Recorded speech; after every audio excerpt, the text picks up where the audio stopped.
don't want to hear your job. We talking about jumpers, fists, and shit. Yeah, we live. Football tosses, and motherfucking pitches. You're watching Buds Live, number 13, live in the studio. I'm your host, Jay Markenheim. I'm here with Slade Wilson in the building. Officially in the building. In the building. So it's our first in studio live. So I'll let y'all pile in here. Thank you for pulling up. You're watching it on the main channel. Appreciate you being here on Mog TV. Even better. So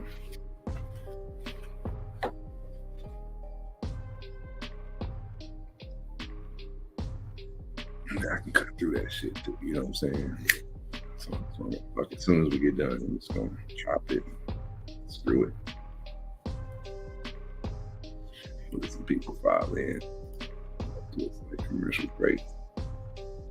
But I just bring up the topics, but knock them shits down.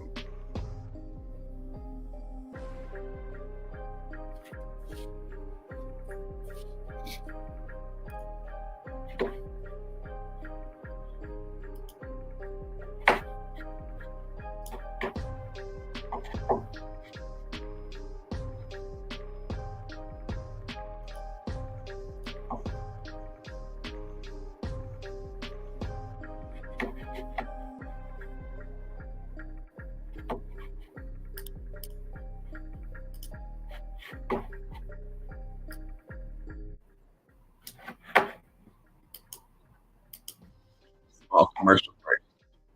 They're crisp. Throughout the universe, fast food places serve the same thing for breakfast, lunch, and dinner. Dinner? Burger. Oh. But not at Jack in the Box. We serve real dinners like tender ocean shrimp. Lunch? Burger. We have meal-sized salads, not just burgers. Breakfast? Burger. Jack in the Box has crescent breakfasts on a croissant. Serve breakfast, lunch, and dinner, and people come from all over. They're here. Breakfast, lunch, and dinner at Jack in the Box. There's no comparison. Oh my God, here we go. Kimberly calculated from the beginning, how do I become famous? In 1975, he became Hollywood's biggest star. And in 1978, just when you thought it was safe to go back in the water, he resurfaced. This summer, for the first time, the terror of Jaws will not stop at the edge of the screen. The all-new Jaws 3D, rated PG. Now playing at theaters or drive-ins throughout the Bay Area. And driving boy. Who has the latest movies in town? Who has the biggest selection? Who has the best prices? The answer is Home Video with 9 Bay Area stores. And because we want you to be our movie customer, we're offering money-saving deals on brand-name video recorders and video disc players. So shop Home Video with the largest inventory of movies and money-saving deals on video equipment. Head for Home now. San Francisco has 2 locations.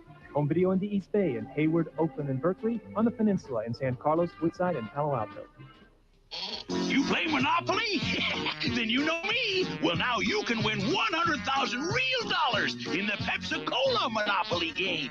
Go directly to bottles of Pepsi-Cola products marked Go. Collect caps that complete a Monopoly color group like And Park Place.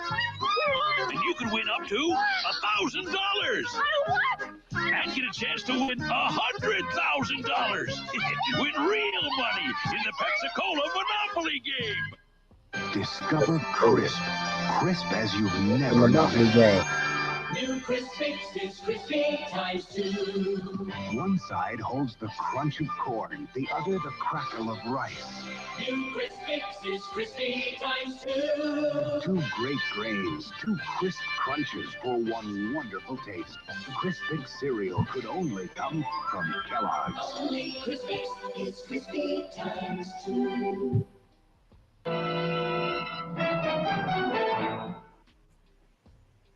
Friday on the Dukes of Hazzard. We need all the friend steals his retirement fund. And the boys have to sneak it back into the vault before the bank goes crazy. Cousin, this is going to be a lot easier than we thought. Or is it? Look, you boys are in a mission trouble. The Dukes of Hazzard, followed by Dallas and Falcon Crest, Friday night. 51 of the most beautiful women in America, all hoping to be Miss USA. Join Bob Barker, Joan Ballard, Bob. Larry Gatlin, and the Gatlin Brothers Band, who win Thursday. I'm going to show you a way to potentially make money by pairing Amazon with the power of AI without ever selling physical products. And I promise you've never heard about this before. I just created some simple... Take a fresh baked chocolate chip cookie, some luscious vanilla ice cream, another cookie, and lots of pure chocolate chips. And you have Chipwich.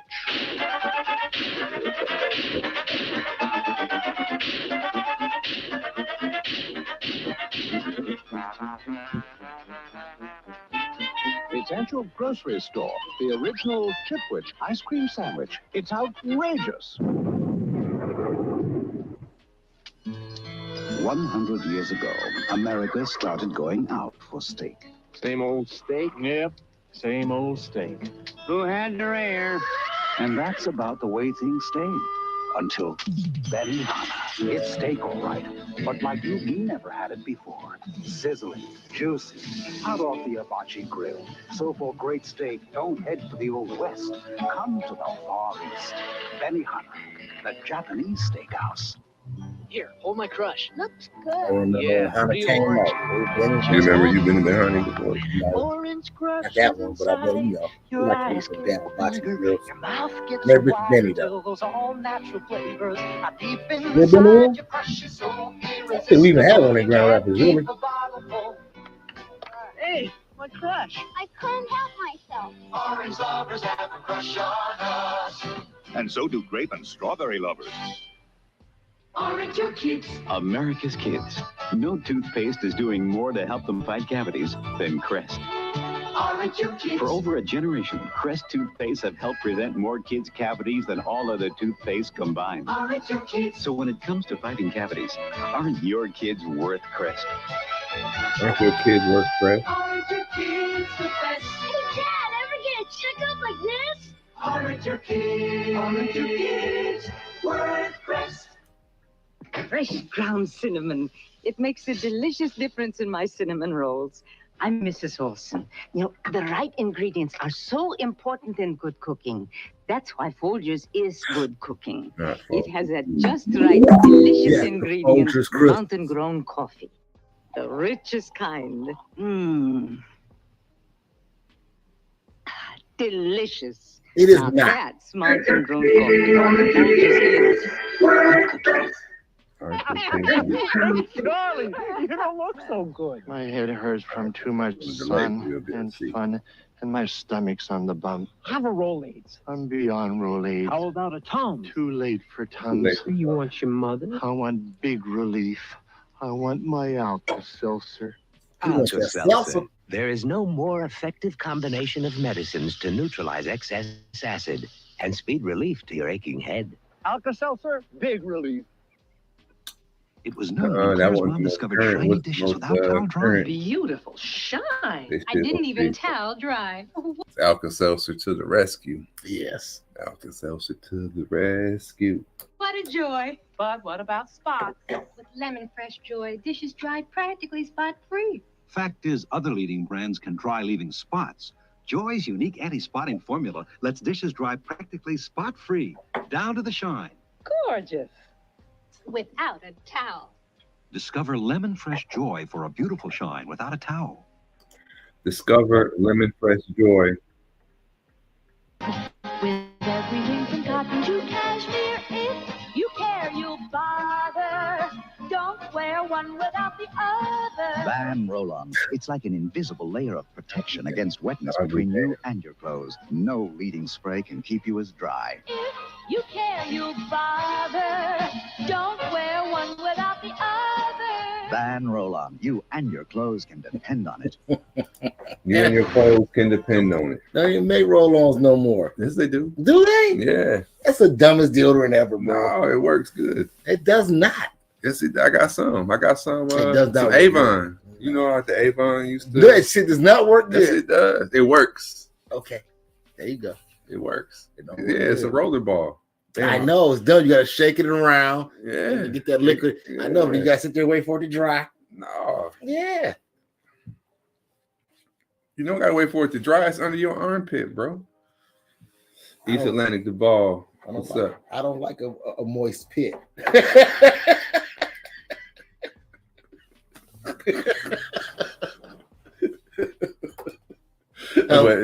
don't like it. It's all. I like to put mine on white residue on mine. Chunky Uncle. That's still gonna be moist. Yeah, get moist. When I smell my white dust on, you know what I'm saying? It be dusty. That's why Chunky Uncle use spray. Shh. Nigga use half a can on each pit. So what kind of deodorant you like to wear then? Who, me? That degree, motherfucker. I like 48-hour degree. About 3 swipes. But I'm saying, but it's like it's the solid. Yeah, solid boy. I fuck with the gel. See, you one of them niggas like my brother. Y'all them skinny niggas, y'all can wear deodorant. No, it's antiperspirant. Is it? Yeah, Salim, but it's gel though. Salim ain't never wear antiperspirant. He always used deodorant. Yeah, I mean, really, you know the difference, but to keep it real, if I only go to work from home, if I be in the house all day, and I try not to wear the motherfucking deodorant because it got aluminum and shit in there. You know what I mean? Like if I'm only gonna you know what I'm saying, be me, I'm like, nah. But I know it's depending on what the fuck I eat, bro. Oh my God, I'm like, word, I should have wore that shit because I'm fucking just got out the shower, got to work. But you know what I'm saying? We just like, let's say you ran outside or something. I'm like, damn, you are what you eat. That's like, yeah, that shit's crazy, dude. That's why old girl made that Lumi. My mother hates that bitch. It's the equivalent to Zima. What is the equivalent to Zima? Zima. Remember Zima? I remember that clear ass malt liquor. Yeah. I'm trying to think what's the equivalent to Zima. Can y'all hear us good? You're watching Buzz live on Mark TV, being dual cast. If you're watching from the Mark TV channel, salute to you. Double salute to you. In the studio today with my co-host, Slade Wilson in the building. Y'all seen him on the show if y'all watch. We just kicking it. Got a couple topics we're covering tonight, but it's our first time in the studio, so we kind of just working out all the kinks in the studio and shit. So salute to y'all kinks in the building. Can drop a link in the chat if anybody wants to pull up. Feel free. We just kicking it around. Obviously, we're gonna talk Super Bowl, NBA, boxing, anything here and in between. So yeah, like I said, drop a comment in that section. We'll interact. But other than that, that's what we just sitting back, shooting shit. What were you saying? Zima, yeah, I remember the Zima. Like it was a fade, like the clear. Yeah, everything clear was a fade. Absolutely. Or fad. That's it. The worst one was the clear wraps. Mm-hmm. That was the worst one. You think that was like with it, like make you feel like you was smoking plastic? Yeah, I had some clear blunt wraps. We all had them. I mean, they didn't smoke bad. It just felt like it was wrong. Yeah, I thought it was dope, but yeah, it was dope. But it made you feel smoking plastic.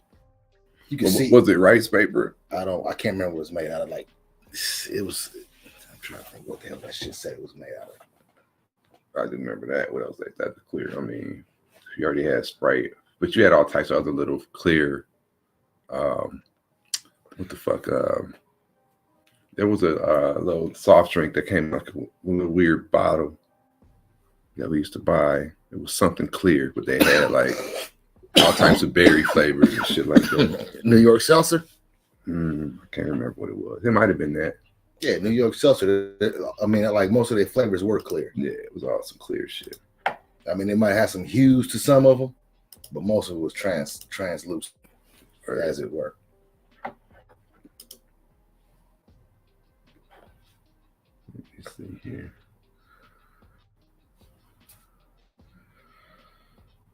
You hear that? I do hear it. Like that's the music.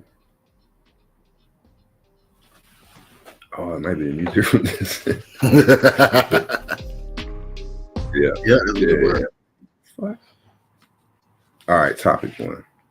What you wrote down? We can get on the NBA standings and predictions for the future, or we can jump right to Doc Rivers. All right, no, we'll start with the NBA. Okay, NBA standings. I can pull that up too. NBA standings. I already got the garbage people, you know what I'm saying, off my list. So we ain't gonna be talking about nobody like the Spurs or the Pistons. Last team I'm gonna mention is the Rockets, and that's just because of the good coach they got. They're really bums, just like the Warriors is bums. Let's see here. I didn't say Steph was a bum. I said the Warriors. Are we live? Are we coming in clear to them now? Yeah. Can you hear me? Am I coming in clear? Am I coming in clear? Am I coming in clear to you? All right. Let's see here. Standings. Numero uno East, the Boston Celtics. No surprise. The big surprise is number 2. Now, who thought that would be? The Cavaliers? What did I just say? I said that's the big surprise. Oh, now, who would have thought Donovan Mitchell could will them to that fucking record? No, not me. Okay. But they did beat the Celtics a couple times, so. Oh, absolutely. That helps. But I'm just saying that roster they have, they got, who they got? Darius Garland, Donovan Mitchell, KRS-One LeVert, and Jared Allen at center. And nobody else really notable, I think, to talk about. And the Bucks at 3. And the Bucks at 3. We'll get back to the Bucks. The Bucks are going to keep falling. Them saying the beloved Knicks at 4. Okay. The beloveds are at 4. And then the Sixers, because Joel has crumbled right now, going to keep dropping too. Maxey can't do it by himself. No. And then the surprise of the East this year for me, the Orlando Magic. Yeah. And you're playing, that'll play you playing for the 8th, right? Place. Yeah, the last two get played in. The 7th is it? I believe this you get played in for the, let's see.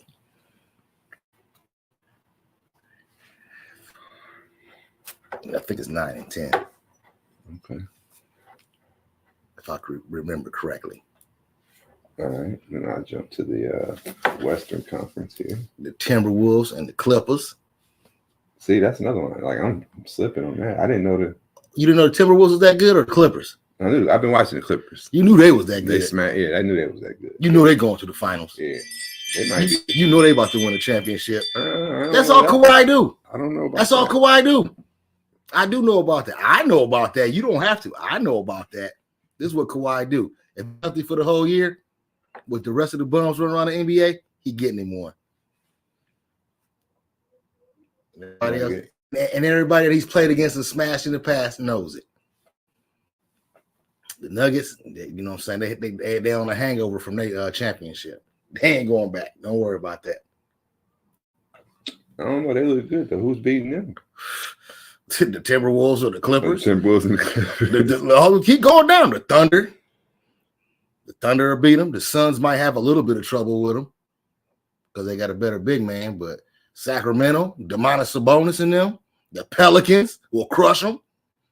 The Mavericks might just run them off the court. And then, you know, nobody wants to face LeBron and AD in the playoffs. Ever.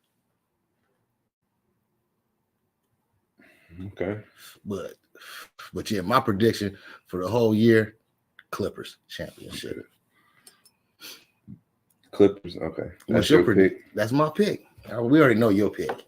Yeah, my pick, the number 1 team, the Celtics, with a 40-12 record. I think they got the best record actually in the NBA. I think they're better in the West too. Yep. Yeah.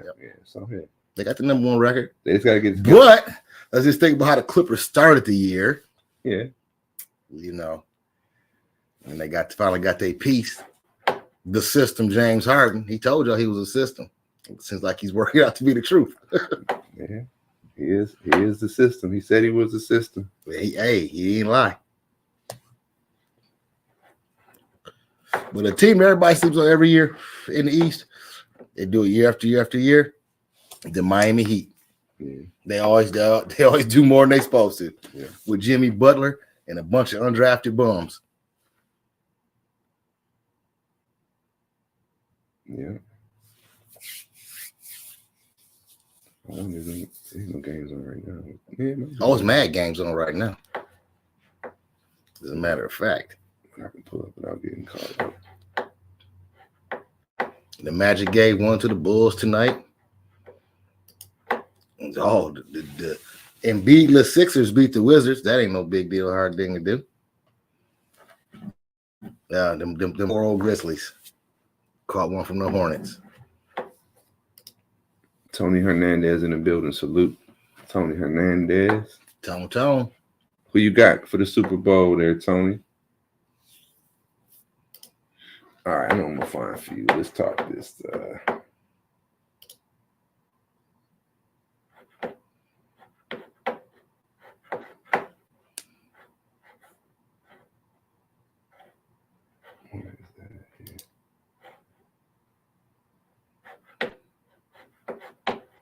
Put you on the big, so we'll go back to the main screen here real quick. All right. While we're talking about the NBA, you already know I'm about to go. Oh, yeah. Let me clear my throat.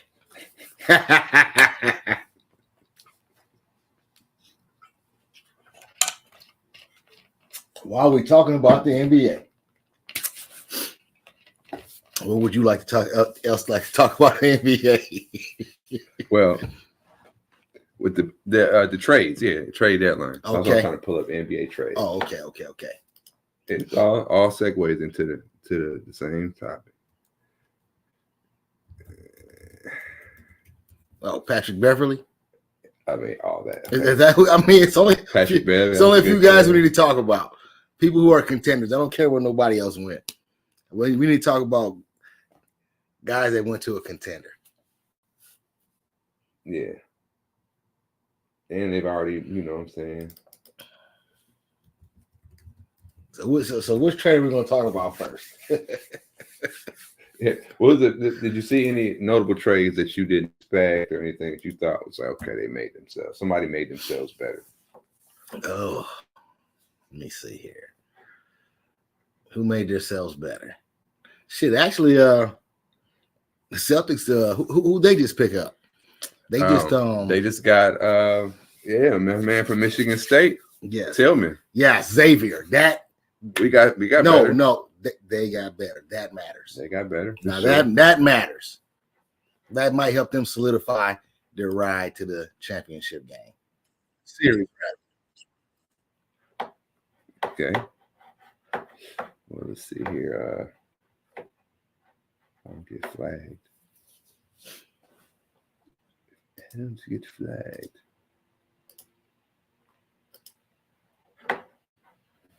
Like, you know, it's kind of F to say, but like the Cavaliers and the Knicks look like they're gonna be the biggest threat to your boys from Boston.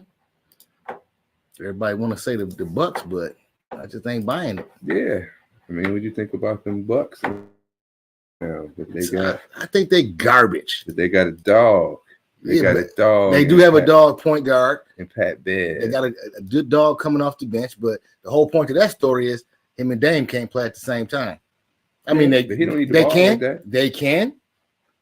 at the same time, but then Damian still has to hold somebody. And as great an offensive player as he is, he's suspect on defense. And what wins championships?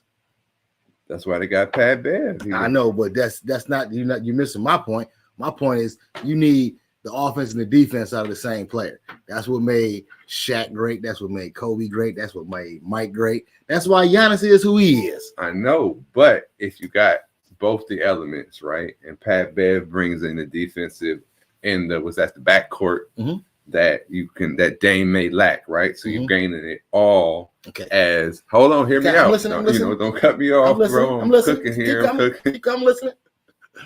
And you know what I mean? So you got that. That's bringing Pat Bev was a great move, right? You know what I mean? Because he got the dog in him, that PJ Tucker, you know what I mean? Yes. He's not replacement for PJ, of course, but that he's a dog, right? And they needed a dog. I'm not saying Dame's not a dog, but Giannis is not. Giannis is a beast. He's not a dog. Giannis is a monster. A monster, but he's not a dog, though. No, what do you mean he's not a dog? Like Giannis ain't a dog? No. What makes him not be a dog? Like Giannis Like is when like PJ Tucker said, "I'm a dog," like you knew, okay, like he got that. Like Dennis Rodman was a dog. Oh, PJ okay, Tucker, okay, Pat okay. Bev is a Okay. dog. Now they got one. You know what I mean? That's not a dog. That's what you're referring to is almost on the verge of a goon.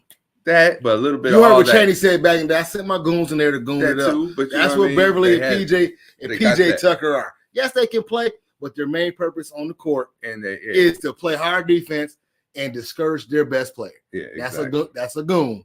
Okay. When you're not on the court for your scoring, All when you're there to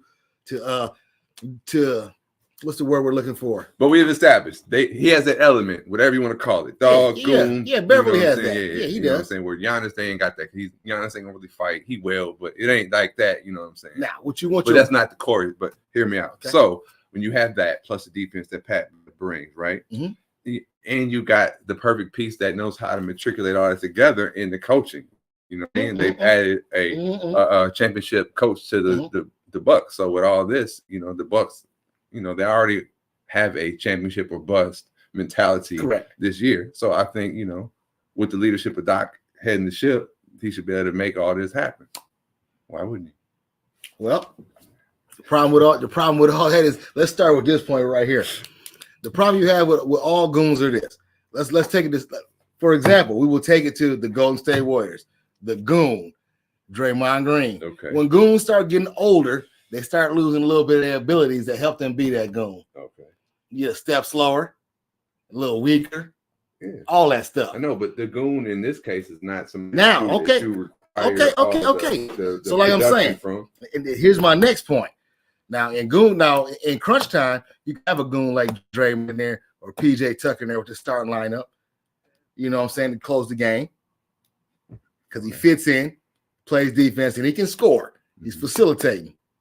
The problem you have now, though, with Milwaukee is you're gonna take a scorer out to put Patrick Beverly in there. So, but you're getting scoring from Giannis. You're getting scoring from Giannis. You're getting Middleton. Yeah. Who sits down on the starting lineup, though, is what I'm saying. I don't really know how they run this shit. Doc gonna figure that out, is my point. Okay. That's what you're saying. Yeah, they got but I'm OG saying this. coach that can. But I'm you know saying what I'm this. That's not an OG coach. Ain't gonna figure nothing out. He's got one championship ring, and he got it because of Rajon Rondo. And anybody who disagrees with me, you can go ahead and give me your reasons why you think I'm full of shit. And I'm gonna give you my reasons why I think Doc is garbage. Yeah, I think Doc is garbage. I think Doc is garbage.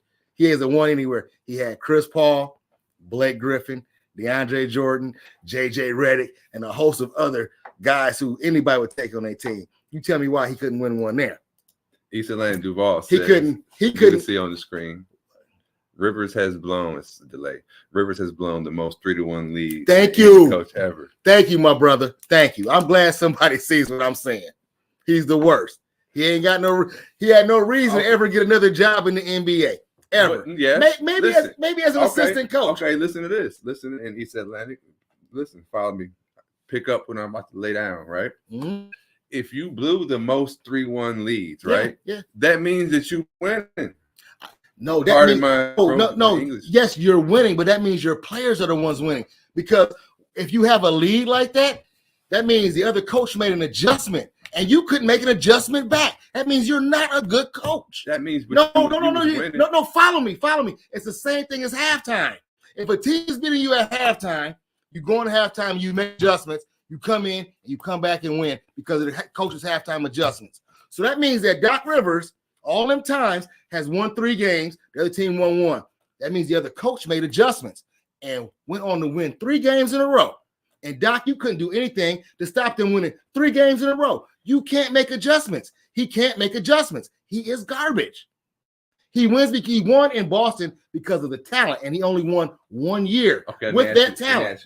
He only won 1 year with that talent. To be up 3-1, you still had to win 3 games, so you still got 3 wins on there, right? Right. And if you lost them, I guess that means Doc needed 1 win to win the series. He needed 1 more victory. They needed 3. That means you're garbage. Okay, so let me throw the converse up there. What if you were the coach that had the most 1 to 3 comebacks? Like, let's say Doc blew 5. Let's say you were the coach that means came back in 1 series, but you and you got 1 ring. Does that make you the OG coach? Whoa, you said what now? All right. Doc has blown the most 3-1 series. Okay. Now let's throw the Converse. Okay. All right. Okay. So with blowing the most 3-1s make you the garbage coach ever. Right. In Doc Rivers. What if you were the coach? Your stat was the inverse of that you have won the most 1-3. You done came back the most out of every. So say Doc blew 5 of them. They came back. 1 championship. Well, listen. No, hold on. Before you finish, I'm Rock Divers, right?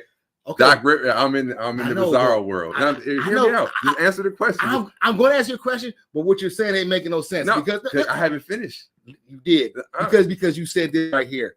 You said you're going to flip it in Converse. So if you flip it in Converse and you getting all these 1-3 comeback victories, that means you got 5 rings. No. Except for that point, but I have 1 championship. You can't have 1 championship. You're going to have like 5 rings.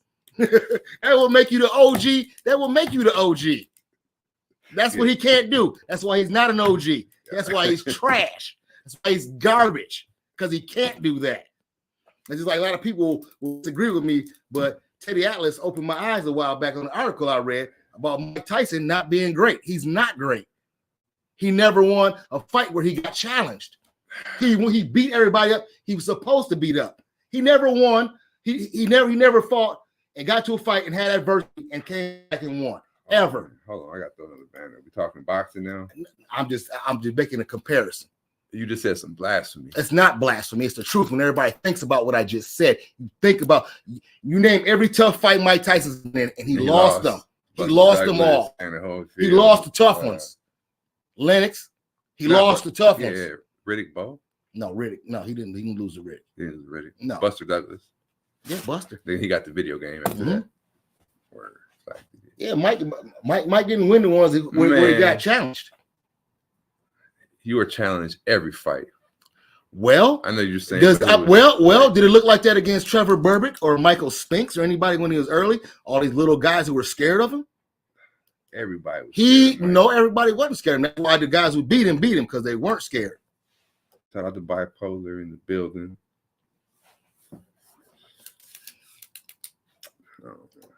I don't know. Y'all just heard my man say some wild shit. He said, "Mike." I didn't say it. I'm just agreeing with what Teddy Atlas said. He opened my eyes to what was really going on. It's true. So it is true when you think about it. You tell me somebody bring up a tough fight where Mike was challenged and he came out with the victory. Now you consider now the greatest fighter ever came out every time when he was challenged, when he got wobbled and all that stuff. Even glove touch once on the ground. Floyd Mayweather. That's the greatest. Shout out Floyd. That's the greatest. From Grand Rapids, by the way. Yeah, from Grand Rapids, the greatest ever. Let's see here, man. You kind of. Let's see. Mike Tyson had to be challenged at some point in time, bro. It was, and he lost every time he was challenged. Let's see here. He won all the gimme fights where guys were intimidated by him, where he was stronger, could hit harder, faster.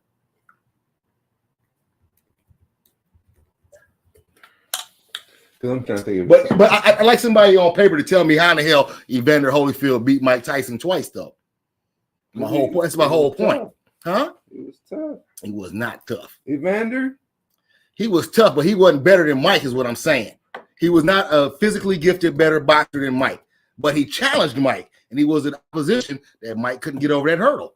That's my whole point. But Evander was a beast. Did Ali not knock out Foreman when nobody else could do him? Man. I'm just saying. He was supposed to knock Evander out twice. All right. Then he would be a great fighter. He should at least beat him on points, one of them. No, he just had his fucking number.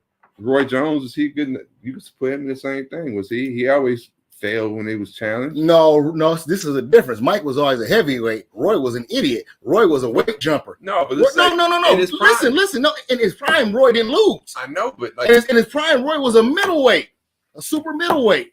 That's what he made James leave the division. But when he fought, that's when he went to heavyweight and came back down and lost. Not in Tarver. Yes. Weight jumping.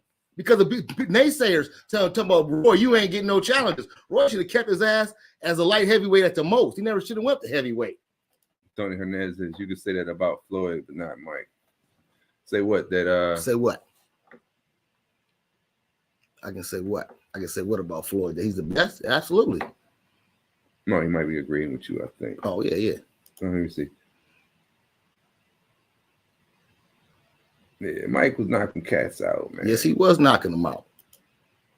It wasn't his fault that he was just that much better than everybody, and you penalized him for being great. I'm not. He's not great. Great ones rise to the challenge. You're not listening to Teddy Atlas's point. This is not even my point. I'm just happy to agree with the point that Teddy came up with. That when Mike was challenged, he did not come out with the victories. To be great, you come out and you get challenged and you overcome the challenge. All right, Bipolar says Mike wasn't right every time he got beat. He was high on the meds. Well, that's got something to do with it too. But that also goes along with every sport and every game you play. Every sport is mental mostly. So there you go. Be great, you have to be mentally great too. That's what made Kobe and Mike the greatest. Their mental toughness.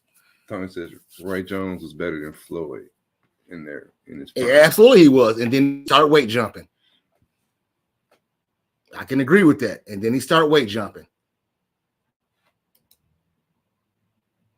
Oh, man, Mike was a straight up beast. He absolutely was a straight beast, but he wasn't great. Okay, how about Julian? How about Julian Jackson? So anybody? What about Julian Jackson and all his KOs? Is he great? I'm not really. Man, Julian the Hawk Jackson was a KO machine. Okay. But people don't even bring his name up. Did he ever have? He knocked people out just like Mike used to. But I'm saying, did he have the belt? Did he? You know what I'm saying? Yeah, he had belts and shit. That's all I'm saying. I'm just saying, man, knocking people out don't make you the greatest. I know, but Mike, I mean, he was just anybody with the same amount of losses. Okay, was Lennox Lewis great? Absolutely. He's only got 2 L's. How many Mike got? About 6, 7 of them, something like that. Lennox only got 2. But I'm saying Lennox only got 2. He is great. But okay, look at the 2 versus Mike's, whatever. Now you know some of them times when you shouldn't have been fighting. I know they're still on your record, but we're saying losses while you was in your prime, like you know what I mean? Because Mike got some losses. I know, but there's some asterisks by them. Yeah, because of his mental fortitude, and this is my whole point why he's not great. So you went to Japan to go fight Buster Douglas, and you out eating porterhouse steaks the night before, having sex with fucking prostitutes who are giving you VD and shit like that, and you got beat up by a man whose mother had just died because you're not mentally tough. That means you're not great. Ali took his ass to Zaire, Africa, in the most humid weather anybody ever boxed in, and beat him up and knocked out a man nobody else could come close to even thinking about beating. That's why he's great.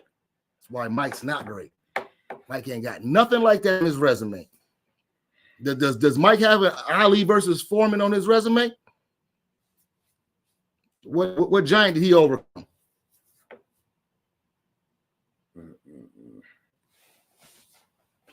I mean, you can pull up. I mean, there's mad footage of fighters you can pull up of mad knockouts that don't make them great. That's all I'm saying.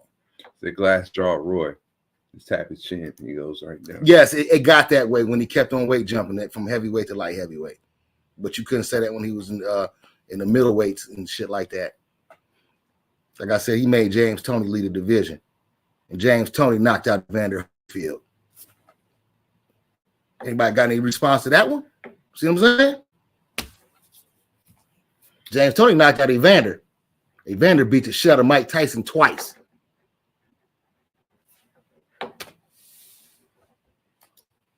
My only point about Mike.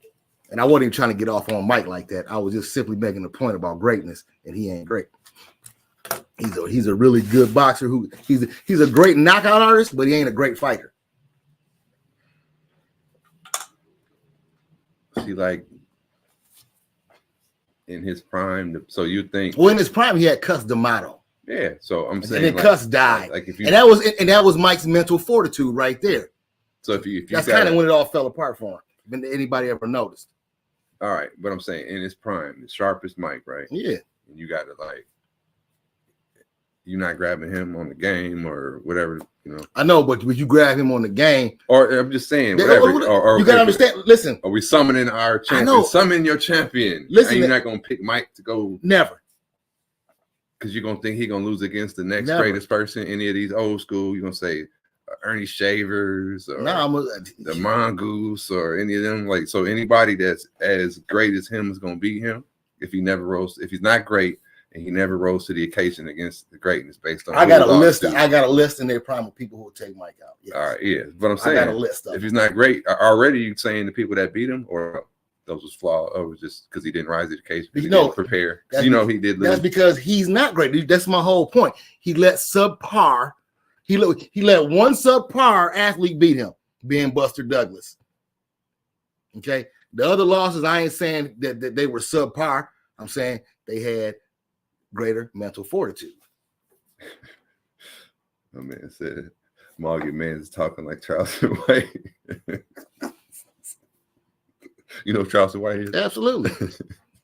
He's saying some inflammatory shit. I mean, y'all ain't got to agree with me. Just my humble opinion. I mean, the truth. I'm just trying to open your eyes to it. You can see it or you can put your blinders back on. But if I'm lying, I mean, tell me that's not what you see or what you have seen, rather. How old was Mike again when he won? He was the youngest ever. Yeah. Yeah. He was 19, right? Yeah. Gus D'Amato. I'm just saying. Gus. This is Slade hating on Mike. I ain't hating on Mike. Y'all got it all fucked up now. You got it all fucked up. I love Mike. I used to love to watch him fight, knock people out. I told you, I didn't come up with this. Teddy Atlas opened my eyes, and when I start thinking about it, he was right. Mike ain't great. He didn't rise to the challenges that he should have rose to. Them L's should have been victories for him. I'd like to know why he couldn't beat the people they lost to. Somebody tell me why. Because I don't know. The way I see it, shit, anybody he ever got in the ring, what he should have beat, especially Evander Holyfield. I'm trying to call in some backup. Somebody, I don't know if he's gonna pull up. Yeah, all right. He'll definitely have something to say. Okay. About what you just said.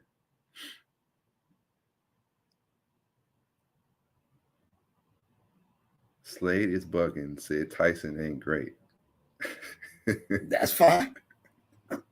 Once again, I didn't say it. I agreed with somebody who said it. You carried that back. You carried the flag. I agree, Teddy. You took that flag into this battle. Like I said, when somebody opens my eyes to the truth and I see it, I'm not gonna lie about it. It's the truth. Yoga. Pull up Yoga. Let's hear what you got to say, Yoga. You agree? Oh shit! Hold on. We got a call. We got a call. Thank you. Hello.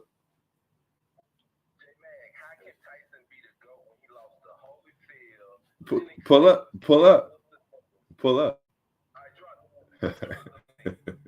You about to come over? No, you about to go. All right. Well, right. Listen, we weren't even talking about the GOAT. We was just saying great. You know, you ain't got to be the GOAT to be great. But Mike ain't even, we're not talking about the GOAT. We were talking about just being great. And a great fighter rises to challenges and overcomes them. And like I said, Mike, he just said all the people he did not overcome. He said he agreed that Mike is not the GOAT. Mike snorted a kilo before. I'm sure he did that before plenty of fights. All right, I dropped the link for you. Let me see if this works here. About an hour on Mike Tyson knockouts. No, I seen where it was in here. No. Coming to the stage. That's in the building. Yo, hey, can y'all hear me? Yeah, yes, sir. We can hear you. Hey, shouts out. Great show. For the brother that's the guest, I just want to chime in and say this. I don't want to take too long, but my sentiment, my thought pattern is the same thing. And I'm training. I have a Muay Thai fight, Thai boxing fight coming up later this year. And I've been studying fighting all together. And I said the same thing when it came time when Mike Tyson fought brothers from the soil that we knew that was hard nosed. Holyfield from Atlanta, GA, Buster Douglas, and Lennox Lewis. He did not do them like none of them fights in early in his career. And now that we know how corrupt and politic and matchmaking boxing is now with the internet age, see, we didn't have the internet and social media like we did back when the Mike Tyson fights. The only time you could see it is pay-per-view or on ABC. So they had a monopoly on the information. Now that we see with things like this Tyson Fury fight with Deontay Wilder and the glove missing and the padding for them glove moving around and gone and shaking, and this guy got knots on his head that you can't put on somebody with a boxing glove. You can't put knots on your head unless you elbowing it in. All of us in the fight game know that. So see, now with the internet and us being an internet age, we can go back and look 2020 back in the 80s and 90s and look at the fight game. And then I can say, hold on, all them guys and knowing how corrupt boxing is, if you go back and look at all the early Tyson fights, they were giveaway fights and they had to build him up as a monster. But then when he fought another Black American, Foundation of Black American, and Holyfield and Buster Douglas, all that, it was, so that lets you know the ones that didn't take the bribe or their management didn't take the bribe. Because he went all the way to the point where he was so frustrated with Holyfield where he bit his ear. Twice. So that let me know then when Mike Tyson bit Holyfield ear, all them other fights early in his career, them other fights, he knew psychologically he had an edge. And now it was in the fight that he didn't have a psychological edge. And why did he have that psychological edge early in his career? Because he knew them weren't fair fights. And I can tell y'all something, Costamoto, even the guy who Teddy Atlas and all them talk now, to give you a little bit how the game ain't unfair and it's corrupt, but they won't tell on themselves. All of that is a show now. The boxing been like Jesse Smollett. We just didn't know it back in the day. That's Jesse Smollett type stuff. That stuff been in boxing. And with and what's going on. So what's going on to the panel, everybody? Let me tell you something, man. The Mike Tyson fights and his pre-game up to the fights was in black and white. Clearly. You seen the move. It wasn't all these analysts and shit trying to tear us down. You know what I'm saying?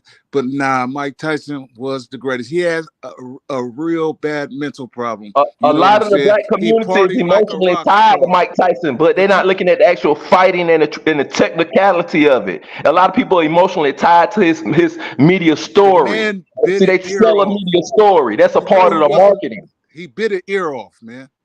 That lets you know. That's fact. That lets you know. Why did he bite off Holyfield ear? Because Holyfield from Atlanta, Holyfield went bowing down. You see? No, okay, bipolar. The fight was only. He wasn't a great fighter. He was a brawler. Bipolar. Ali would have easily. Ali better than him. Go ahead. Hey, listen, bipolar. That's the whole point. That's why he's not great. That's what I was trying to say. He don't have the mental fortitude to be great. He has a weak mind. That was his problem in his prime. He was born like that, though. Exactly. Nothing physical was his problem. It was his mind. Exactly. Because the model had him like that. Customato had him like a pit bull on the leash.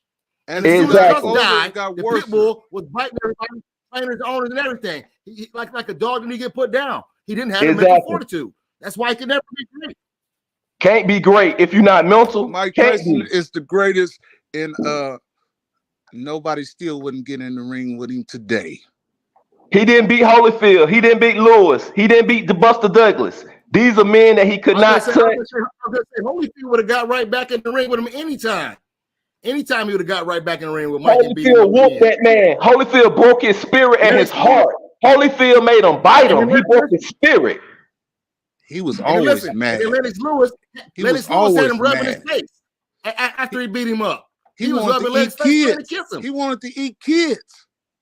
Holyfield broke that man's whole soul. Holyfield broke his soul, and he tasted Holyfield blood that night. He had to go home. That man was in a spiritual. Holyfield put him in a dark place and broke his soul in the ring by never stop beating on his head. Never stop beating on Mike Tyson's head, and we saw Mike Tyson break in front of the world. Holyfield broke him down to the very last molecule of manhood. And tell me I'm wrong. Tell me. He just knocked him out. No, he did. He made him bite him. That's breaking him down. That's breaking him down to the very last molecule. When a man feel like he got to bite, he got to bite somebody. That means he broke him down to the last molecule. If you got to bite somebody, that's the last molecule. Hold on to the ropes. He didn't do none of that. You had to bite a man. That's the last molecule. That's the level of an animal. That's the level of an animal. When a man has to go to animal level, he's not great. Holyfield broke him. I mean, he did spit the mouthpiece out and everything to dig in real good and deep. Exactly. Hey, remember how he spit the mouthpiece out? He was fresh out the pen. He was fresh out the pen. He was tired of these white people. No, Holyfield broke him. It ain't no white man. Holyfield beat him and broke him. Don't give a credit to no white man. The real deal, Holyfield broke Mike Tyson down and the world saw it. And he ain't been the same since then. Since he beat Holyfield and Holyfield beat him up, he ain't been the same man inside. Tell me I'm wrong.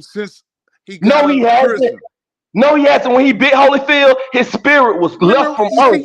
Holyfield took his spirit. He quit in the ring with the white boy. He said, "You're emotional." People from the hood are emotional about Mike Tyson.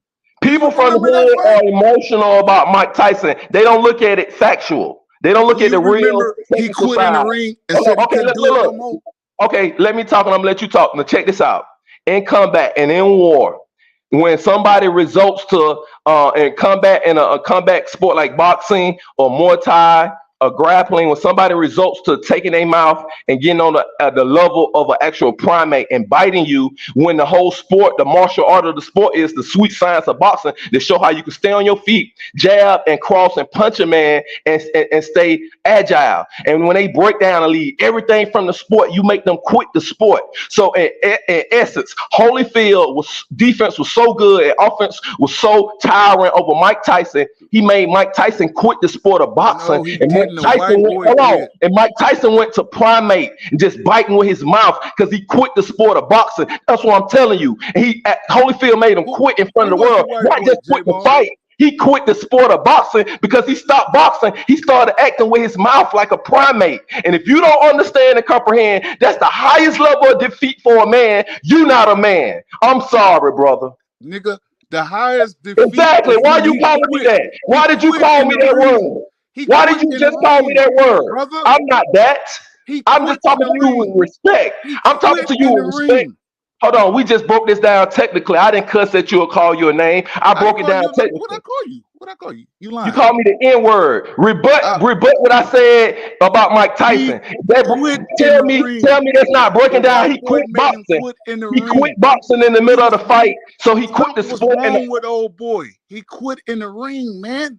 He said, "I can't do it no more." You ain't exactly. He was defeated. So we agree. Holyfield defeated him and made him quit boxing. He quit the sport of boxing, the science of boxing. Holyfield made Mike Tyson quit the science of boxing and turn it to the equivalent of a primate. A primate, we see gorillas and monkeys biting people. We see dogs biting people. He fought Lennox after that, didn't he? No, he didn't bite Lennox. He fought Lennox after that. He bit Holyfield because Holyfield made Mike Tyson stop the science of boxing and go into the science of dog fighting and gorilla fighting. Holyfield made him quit, brother. Didn't he fight Lennox? Didn't he fight Lennox at the Holyfield? He wasn't a boxer no more after that. He was just a fighter. Holyfield took his science of boxing. See, you saying that because he from Georgia, having a heart attack. Everybody can fight. Everybody can go and fight and bite and scratch and kick and pull and do all that and wrestle and tussle. Everybody can't do the science of boxing. He was once the champion in the science of boxing, the sport of boxing. And millions of people are fighters. He became a fighter after Holyfield took his science of boxing. After Holyfield took his technical skill of boxing, Mike Tyson became only a fighter. You can't be great if you're a fighter. You can only be great if you're a technical boxer. I know you are. Because you're not dealing with no N-word over here. This intellect, and I look at things logically. J Mag and the guest, let's continue the show. Call him by his right J name. Mag, I call him J Mag because he got the biggest magazine. And I saw it when he was at the Villa party. He pulled out all his cameras, and I said, "Oh, what's going on with that?" And I started messing with him from that. He had all the camera work. So chill out, and I'm not an N-word. And Mike Tyson has never been a fighter after Holyfield took the science of boxing from him, and he had to bite that man. There you go. There you go. What we looking at? What we looking at? Body. I'm mad. Yeah, that's that good too. He on that good. He can't focus. Mouth already numb.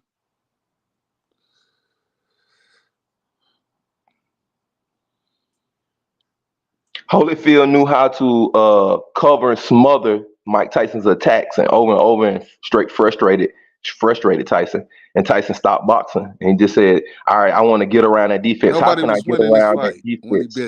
He said, "How can I get around that defense? I just gotta not box no more and just fight and bite and kick." See, because he couldn't get around the defense with the science of boxing. It's a chess game. Boxing and Thai boxing and Muay Thai and jiu-jitsu, it's only physical chess. It's only physical chess.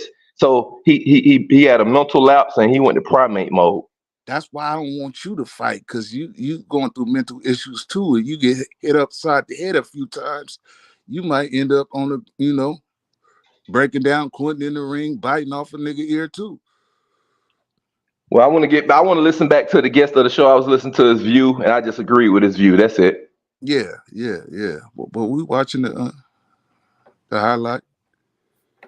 All right, I'm click off. Yeah.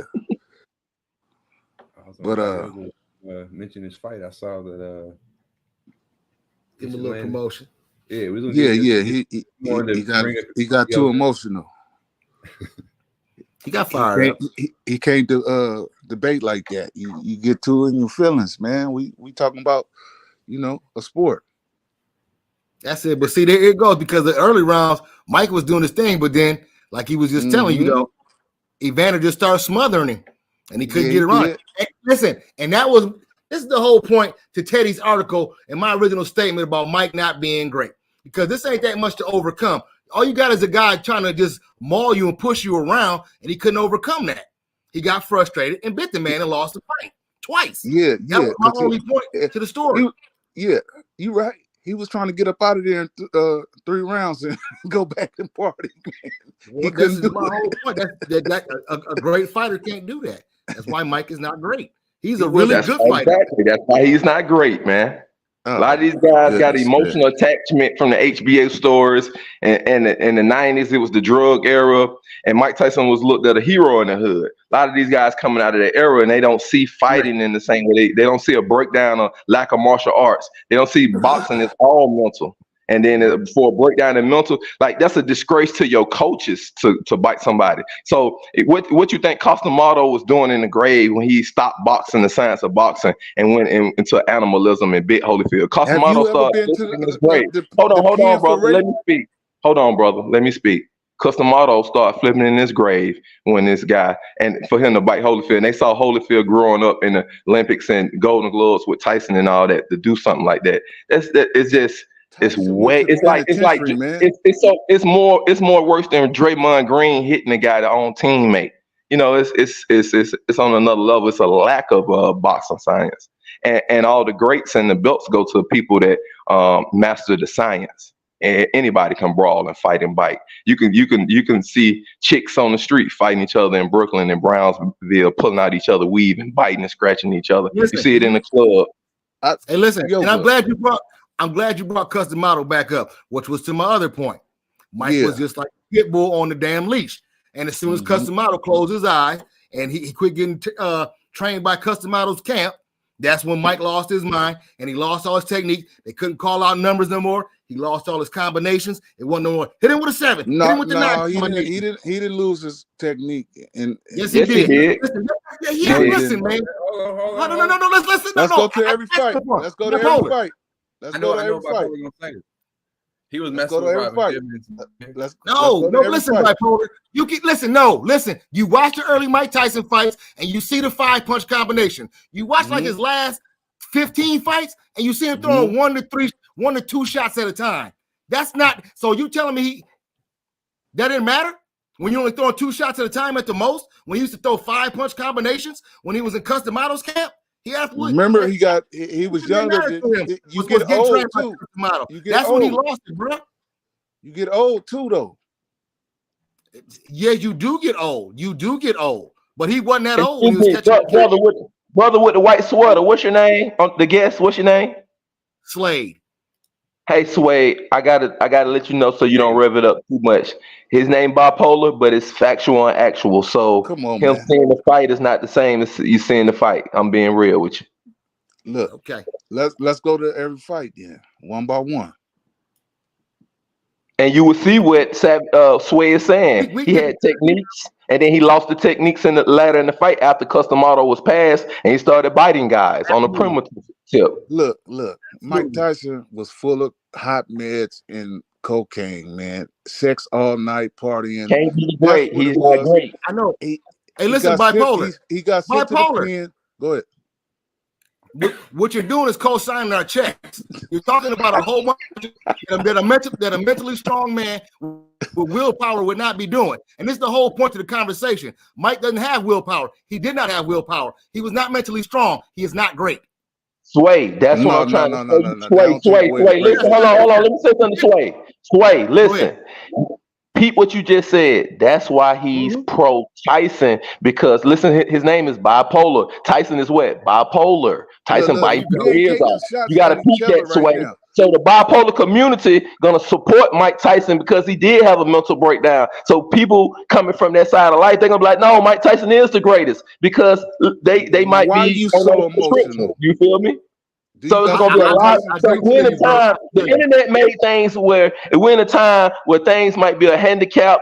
Other people are gonna support the cause if it's somebody famous with that same handicap. Mike Tyson got a mental handicap, and we saw it in front of the world. It's a mental handicap to bite somebody in a professional situation. If you bite somebody at work, they're gonna say the same thing. You mentally crazy. You need to go to the psychiatrist. And so that's real. So other people are gonna support that blindly. So Sway, you don't need to kind of waste your time, because another mentally ill person is gonna support a famous mental ill person blindly and not even look at technical boxing, not look at technical skill, not look at the coach diet, and not look at the lack of mental civility on the human planet by not biting another human. You feel me? See, that's something that you have to teach babies. You don't bite the other infant. That's infant type stuff.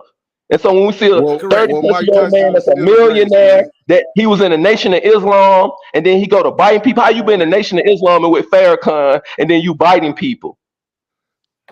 He made everybody have to back away from him. He made everybody. He had to make the Nation of Islam back away from him, because they like, you biting another brother. Ain't nobody back. All his fights still. See, another person in that same mental space will support that type of behavior. You see? Go ahead, bipolar. I think you got some type of Mike Tyson traits in you. No, Sway pointed it out. Sway pointed out he had a mental breakdown. He was mentally bipolar, schizophrenic. So you telling me he was in his right mind when he bit Holyfield? What mental state you thought he was in, bipolar? You thought he was in a calm mental state, a bipolar mental state? See, he ain't hear me one bit. That's how much his mouth run. Hold on, I'm asking you a question. When Mike Tyson bit Holyfield in this fight, we looking at what mental state, people in the chat, what mental state y'all would say Mike Tyson was in? A calm mental state, a rage mental state, or was frustrated? Frustrated, but frustrated to the point where he was schizophrenic or he was bipolar? Y'all tell me. Well, listen, I can't tell you what would bring me to bite somebody in a boxing match, because I boxed when I was younger, and when I got popped in my mouth, I never thought to bite nobody back. So he's like, he was just totally frustrated. He didn't know what to do with himself or nothing else. You know what I mean? It's like like you said, he resorted to animal instincts. When you getting beat so bad and you can't defend yourself, he wasn't getting beat. When you get listen, when you getting beat so bad and you can't defend yourself or get this guy up off you, you know that's how you can kill somebody, by biting their fucking neck open. Yeah, Exactly. But was he getting beat back? Listen, he was headbutting. None of that. Fight. None of that matters. So he was just like, he wasn't calling. He's like, you're not calling it. So you headbutt him back, you elbow him back, you keep boxing. Well, bite him and you lose the fight and you lose your future. And that's He's what a happened. different type of animal. Mental breakdown. Not like I said, Mike didn't have. He's a different man now. Mike wasn't even supposed to be in the boxing ring, man. Why? He was off his rocker, man. Well, do you think anybody in his corner cared about that, or do you think they just wanted the millions? Nobody did care about it. They wanted the money. Right. They wanted his millions. So what I'm telling you, but he's still. Listen, bipolar. You keep co-signing my not check. making your You point keep valid, though. I'm not making. I know, bro. But You keep listen, and you keep trying to overtalk me though too. Listen. You keep trying to overtalk. You keep trying to overtalk me. Okay, listen. Like I said, you keep co-signing my check. You keep on talking about how crazy he is. I told you that he was crazy, but he wasn't crazy when Cus D'Amato had a fucking leash on his neck. Exactly. Okay, and you keep on bringing it back to all this other shit. And then he got older. It is what I said. He was a really good boxer when Cus D'Amato was alive. If that man would have stayed alive for Mike Tyson's career, he would have been great. Making my point. But Mike, you keep on trying to overtalk me, bro. He's bipolar, Sway. I'm being real. He really bipolar. So it's a facade stance he has. He's just supporting them. He support anybody with a mental disability for real, and he gonna go hard even if they out of bounds. As it keeps on going, it does seem like you're right because he does keep on trying to overtalk me. After I let him do all his talking and stuff like that, said nothing. You've been talking for like 10 minutes straight, the two of you, and then you don't even keep on cutting me off, bipolar. Go ahead. So you know, like I'm talking, you like tone down for real because you're not very respectful at all. Go ahead. All right. Like I was saying, you keep co-signing my check. The man lost his mind when his fucking dog trainer died. Time goes on. Don't disrespect Cus D'Amato. You keep cutting the guy off, man. Don't mute him. I'm not disrespecting Cus D'Amato. Cus D'Amato was one of the greatest boxing trainers ever. This is my whole point. Mike was really good when Cus was alive. And then Cus died. And then Mike wasn't good no more. He was good for a while, but then he started losing because Cus wasn't there no more to throw out them numbers to him. He forgot all that shit. He let his lack of willpower and mental strength break him down to what my man said, into an animal. A human being will remember his childhood training. You remember your mother teaching you how to change your sheets. You remember your mother teaching you how to wash dishes and stuff like that, right? That was different. She didn't teach me how to be a pit bull. You remember all the stuff you learned as a kid, right? She didn't teach me how to be a pit bull. How to be an adult and be a successful adult, right? How to keep your house going. Different. It's not different. Learning the combination, learning the 5-punch combination is just like washing the dishes or vacuuming the floor. Once you it's like remembering a telephone number. It's remembering a telephone number. It's muscle memory, bro. It's muscle memory. It's muscle memory. 1 1 2 1 2 3 1 2. Muscle memory. It's muscle memory. Everybody knows that. Can you play basketball? He took a big loss. Shoot a jumper, right? You can shoot a jumper, right? You can shoot a jumper, right? So if you haven't shot a jumper in 3 years, you go to shoot the jumper, it's going to be the same as when you shot it 3 years ago. It's muscle memory. If you have a mentally strong mind. Exactly. Muscle memory. If you have a mentally strong mind, you will remember things you learned in your childhood, in your 20s. So your jumper still good as it was 3 years ago? Probably. Remember, he lost his daddy, Cus D'Amato. I know. And guess who else lost their mama and then beat Mike Tyson's ass? Buster Douglas. That was a lie, too. Lost his mama and beat Mike Tyson's ass. It's not a lie. His mother did pass. Look it up. A lie? Knocked him on his back. He couldn't get up. Tyson couldn't get up. He was on his back. I have looked it up. Look it up. Look up his family and see what they say. You saying what bipolar to do? His mother didn't die, or they robbed him? Not at that time. Or he didn't win that fight. Well, it was enough to make him knock Mike Tyson out. Yeah. After Buster's mom enough mental motivation to knock Tyson out. And he used it all. Beat his ass. Look, I'm a Sway. Some people are just emotionally tied to Mike Tyson because they like to see brothers make it out the hood. And they don't look at technical sports. You got millions of Black Americans that like any brother that come out the hood, like the rappers. This is the same thing. We'll say, hey, that rapper got on a dress This rapper got on a dress. No, they getting money.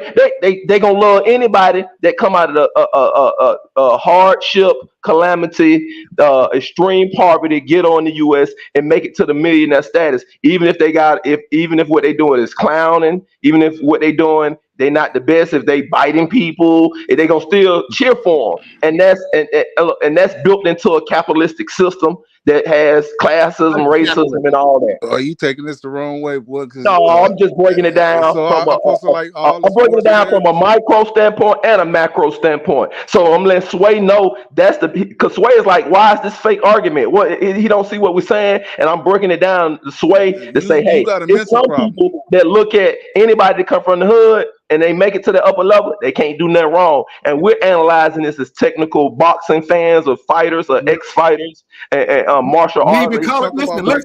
Listen, because hey, bro, I see what you're doing because you're doing the same thing I'm doing. This ain't got nothing to do with no color or nothing. This has nothing to do with nothing but getting in the ring and performing. That's all I'm talking about is getting in the ring and performing. And that's what Mike did not do. And that's what Mike did not do in them big moments when he was challenged time and again. What big moments? Holyfield fight. You fight against fight. Listen. Douglas fight. Listen, dude, if you keep on talking about what moments, Evander Holyfield and Mike Tyson fight was hyped up for longer than Manny Pacquiao and Floyd Mayweather. So what are you talking about with fights? He lost to that man twice. That was hyped up for over a decade. What are you talking about? Was it Lennox Lewis or Holyfield? Holyfield was hyped up for over 10 years. What are you talking about, dude? And then he went to jail, and it was still hyped up because he went to jail. It was real hyped up after he came out of jail. Who sold more, him and Lennox, or?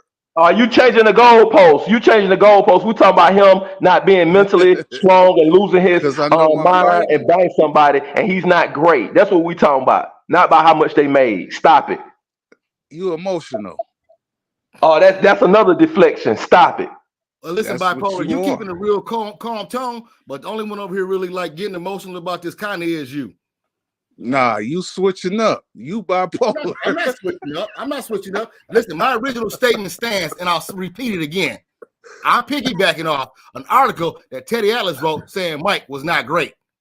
And he gave the reasons why. White man wrote and that. He gave the reasons why. The man could not overcome adversity in fights where he had adversity. That's why he has losses. That's why he's not great or the greatest. Fact. That's what I ever said. And then you took it to a whole other level, all kind of other shit. I explained it right. He got older. People died. He had a mental problem. He wasn't supposed to be in the ring. He snorted. He partied before every fight. He wasn't even supposed to make it that far, but he did it though. Yeah. Now who can do that? Holyfield, Lennox Lewis. Who can make it? Hold on. You trying to say who can make it up out of the ghetto as a fighter and make millions? Nah, I ain't say nothing about no ghetto now. It don't matter about the ghetto. The I don't the say ghetto nothing about no ghetto. It do matter about the ghetto. Listen. Ghettos are everywhere. I said they're everywhere. They're all over the earth. Now you there's a ghetto in Honduras. There's a ghetto in Russia. We're not talking about the ghetto. Huh? We're not talking about no ghetto. Okay. Sound like Bipolar getting emotional. Calm down, Bipolar. We talking boxing. We talking fighting. The narrative. He heard we talking fighting and boxing. He started talking about Mike Tyson is not great. And all that other type he shit. never overcame Holyfield, Lennox, and he tried 2 times and couldn't get over the Holyfield wall. What a loser.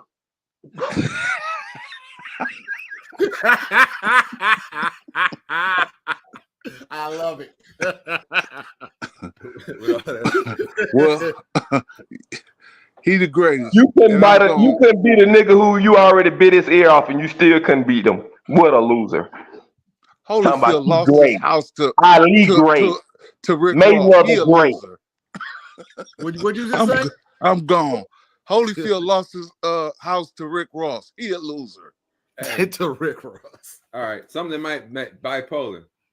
Yeah, this might turn the subject matter around. Let's talk Super Bowl. Yeah. Since I guess you will be the most relevant person in this scenario right now to lead the subject off. Now I'm gonna keep this one 100 more. I do not trust no Super Bowl. It's unpredictable. I ain't talking about who gonna the matching of the goodest teams and all that. Pat Mahomes gonna shred them to pieces. They already got it. Whoever gonna. Nope. Pat Mahomes gonna shred them to pieces. It's a straight up game, and you know it. That's my take on it. Period. I would not bet on no Super Bowl, even though they my team. I would not bet nothing on no Super Bowl. Never. Not even $5. You ain't you a San Fran fan? Yeah, I'm telling you. He's staying in the Bay. I'm telling you. What about old white boy CMC? You don't trust him? No, I don't trust the Super Bowl. Now you talking about some rig shit. Yeah, all the way until it get right there. You got my ear with it. Until it get right there, that's where it go faulty at. Well, how you say the Super Bowl rig? Tell us. Man, you just seen all type of dumb shit. Especially when we in it.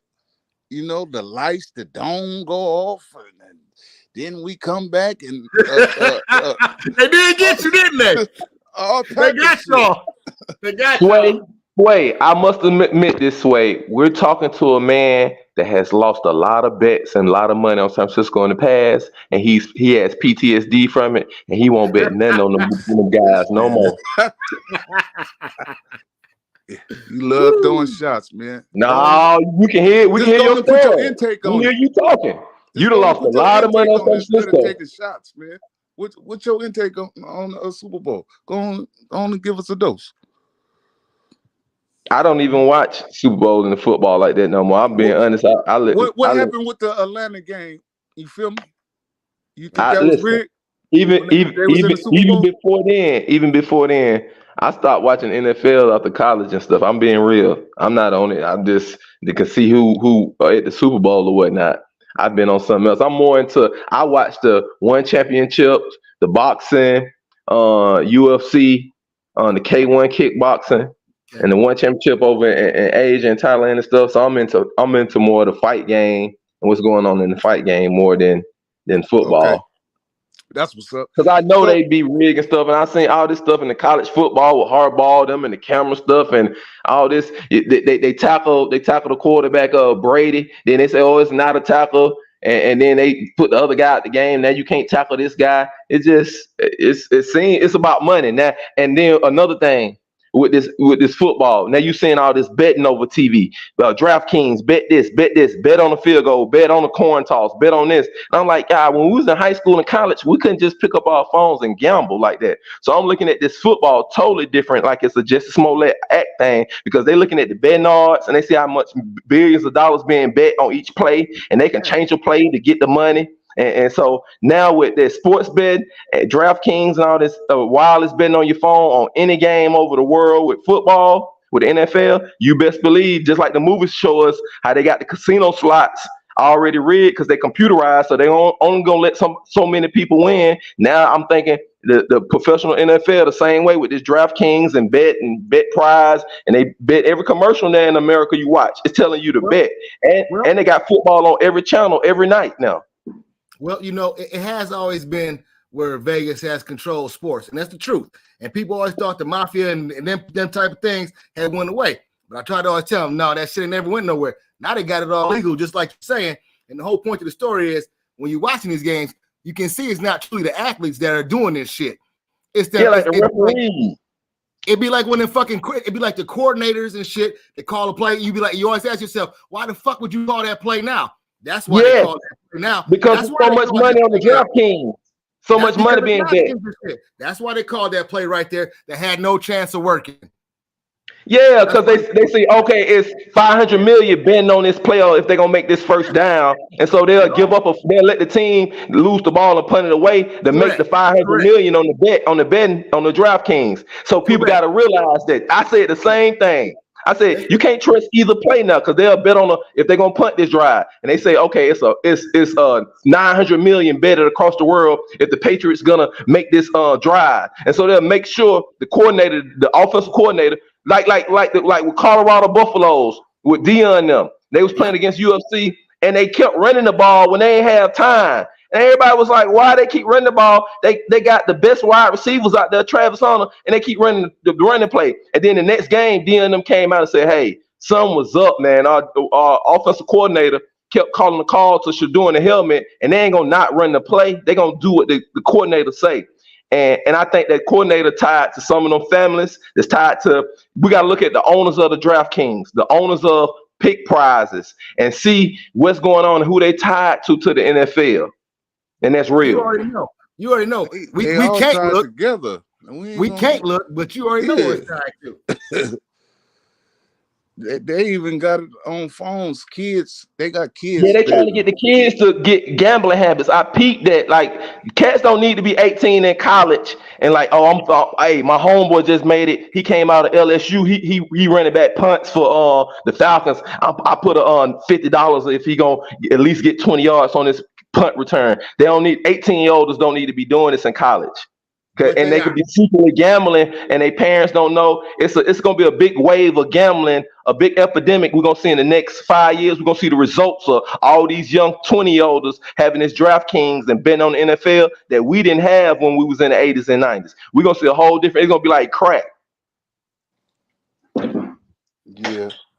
So tomorrow, I disagree with you on that, bro. I can expect some good ribs, some good barbecue, some good other type of food, and some good partying. So if it's safe to say the team that's going to win the Super Bowl is going to be based off of how many people betting and money on the line. Yep. And that's how they're going to let the winner go. Because they can see the money on the line in real time. Exactly. Listen, y'all already answered the question, who going to win, and you already said the name who going to win. Kansas City going to win. Why are they going to win? One name. Taylor Swift. Thank you. They're gonna sell the albums. They're gonna sell the albums. Thank you, brother. Thank you. Usher, though. Glad you know it. She's gonna endorse Joe Biden. She's gonna endorse the president, Joe Biden. It's all going down like that. It's all going down like that. They switched it up quick when man, that shit was crazy. And guess what? Guess what else, Sway? Usher gonna come out and endorse the Democratic president, whoever that is. Watch. Usher gonna be right behind him. Watch Usher. He doing a halftime show. Yes, he is. What does got to do with politics, guys? Because the money come into it. Money. And everybody watching the Super Bowl. That's all. No, I'm just everybody betting. Look, you got grandmamas and aunties betting. Hold on, let me tell y'all a quick story in the ATL real quick. It's gonna take 30 seconds. Check this out.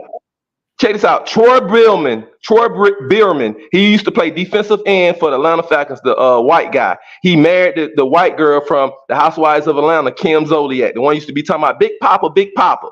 He married this chick just the other month in Atlanta, right before Christmas. It came all on the Atlanta news. The Alpharetta Police, North Fulton County, had to come and they showed it all on the news. She was locked in the Range Rover, and guess what she had in her hand? The cell phone. And guess what she was doing? She was gambling money on the NFL on the gambling website on the cell phone, and he was trying to get into the car when the police pulled up to get the phone out of her hand. And when the police interviewed him, he said, "Look, man, the divorce, the house is all gone. I just had my last $700,000. She got into the account online and she done gambled it away. That's what she in the car doing now."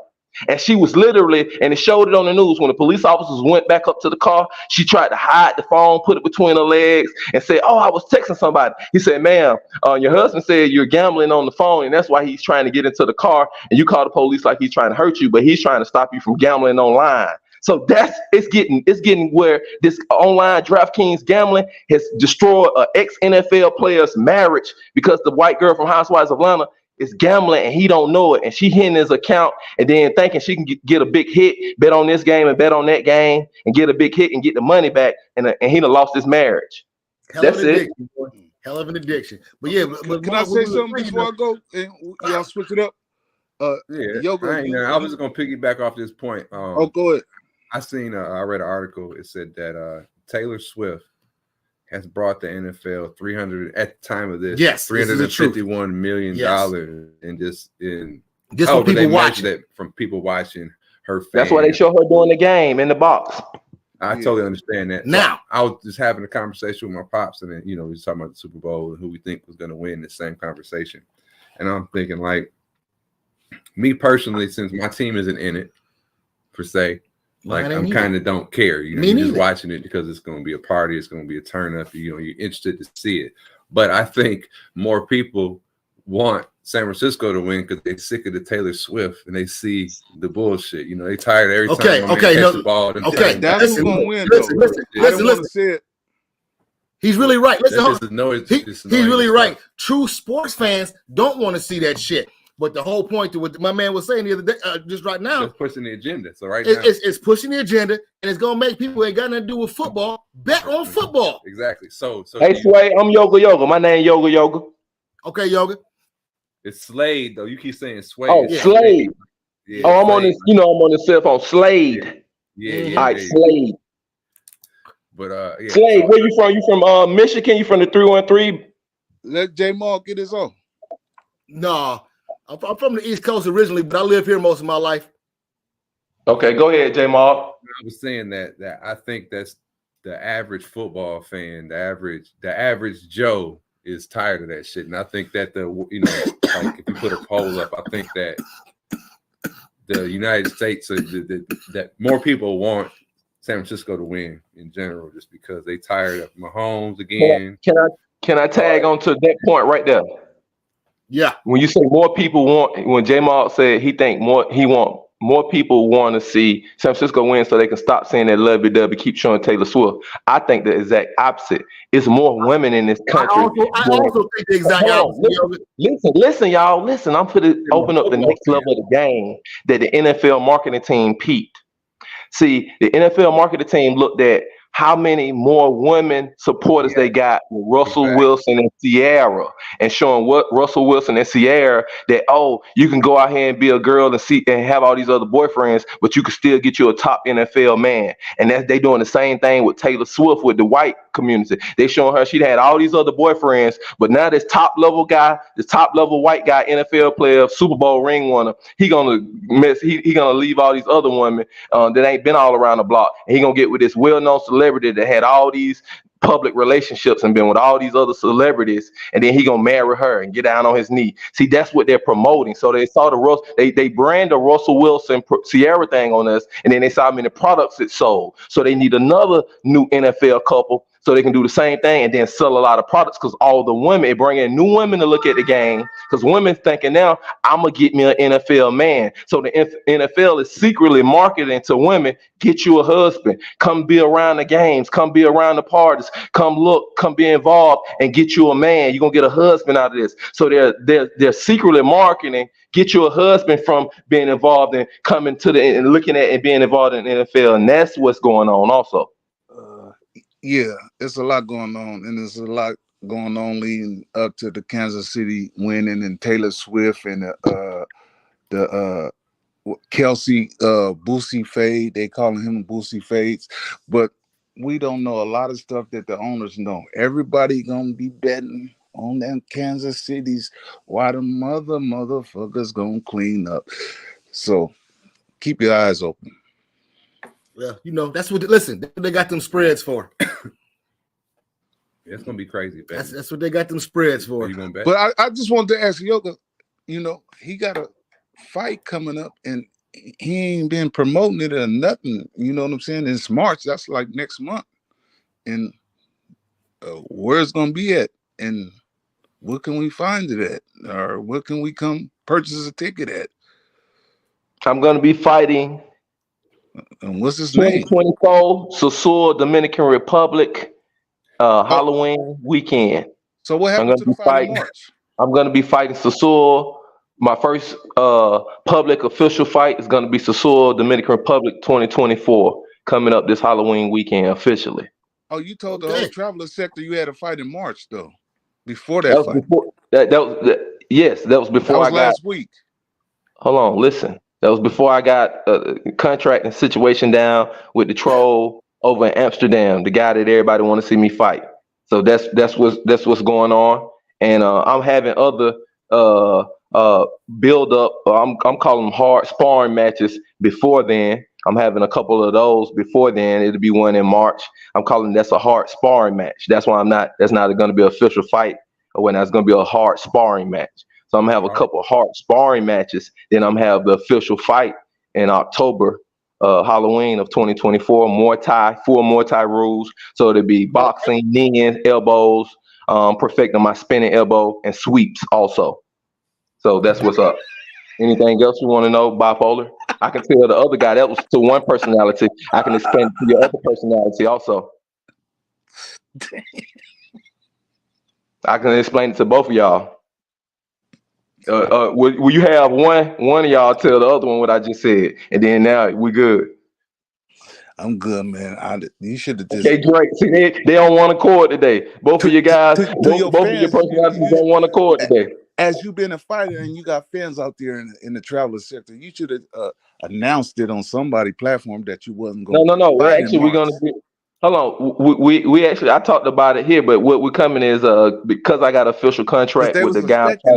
Hold on, we're coming with official website. It's gonna be so everybody will be able to go to YouTube and go to the website and do reaction videos on it. So they'll go to the official website where you buy your tickets, so you can do a purchase, a refund, all of that, and do the credit transaction, and it'll be official from the website. And then we then do an official press release because Susa Khan is the current Muay Thai middleweight champion. That's my coach over in Thailand, and he's big in the Muay Thai world. So we're doing an official press release, and then we're gonna have everybody to react off of that.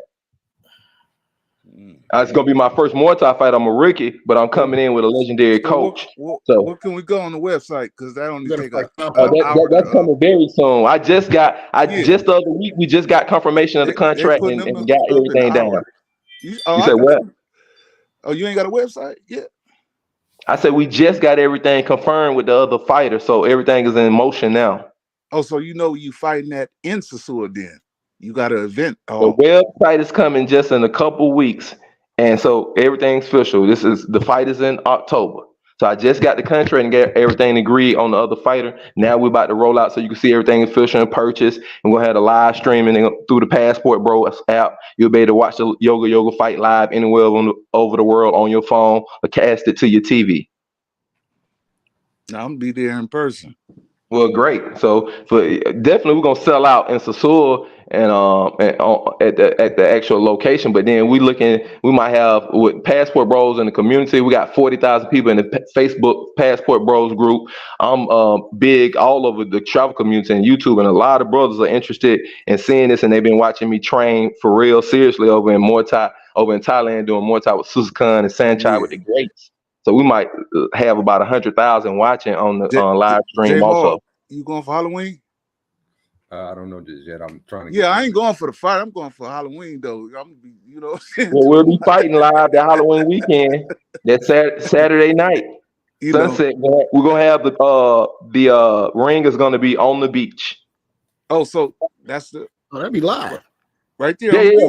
So you do got a venue on the beach. Yeah, that's what I said. The official website coming in, all that with the photo shoot, with both of us, the fighters, the whole down, the promotion team with Susa Khan. Yeah, all that's coming, man. We just agreed to fight and got that down. So it take a couple of weeks to get all the promotion, the website, and everything up. The website nowadays, you know what I'm saying? Hours, AI. Not really. When you got two fighters, one in Amsterdam, one in America, and then we creating a promotion company and all that, and then it's gonna, we got to be down on the ground and get some footage of the place where we having it at. We don't have footage like that. Okay. We're creating the event venue on the private beach in Sasua, so Yeah. And it's at the same place where they do weddings at. J-Mark, you familiar with where we're going to do the fight? Continuing with the show. What y'all got next?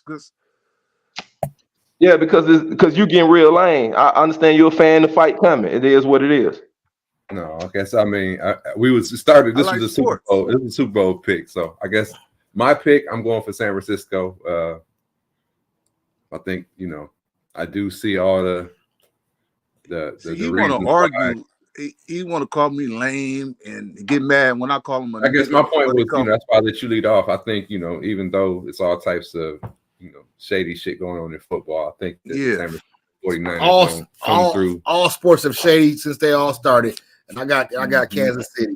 I got my money in Little Pink Boy. But I got the 49ers no matter what. 49ers though. I'm rooting for the Little Pink Boy from the AFC. Hey, And I ain't listen. You talking about Patrick Mahomes? Yeah, little pink boy, Pinky Mahomes. I didn't know his dad father was a major league pitcher down there in the Texas Rangers. Yeah, he was sweet. Yeah. So he was born with an arm. His dad was a pitcher. Listen. He played baseball too. Yes, Patrick Mahomes. Patrick Mahomes used to be at the stadium with his dad and them. He'd be out there catching fly balls, whipping it back to damn near home field when he was a little kid. When he was a little boy.